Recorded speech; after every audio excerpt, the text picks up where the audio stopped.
আজ আমরা এসে দাঁড়িয়েছি অসমের এক ছোট্ট গ্রামে, রোহাগাঁও।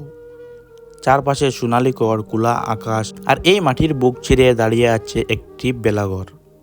কিন্তু এটা শুধু বিহুর বেলাঘর নয়, এটা আজ প্রতিবাদের ভাষা, এটা আজ ভালোবাসার চিৎকার। এই বেলাঘরের গায়ে বড় অক্ষরে লেখা আছে জাস্টিস ফর জুবিন গার্গ। এই কয়েকটা শব্দ শুধু লেখা নয়, এটা লাখো অসমিয়ার হৃদয়ের আর্তনাদ।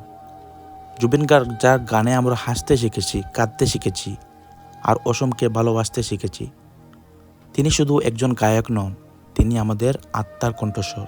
আজ যখন এই বেলাঘরের সামনে দাঁড়িয়ে আছি, মনে হচ্ছে এই ঘরের ফাঁক দিয়েই যেন বেরিয়ে আসছে তার গান, তার কষ্ট, তার নীরব প্রশ্ন, আমার অপরাধ কি।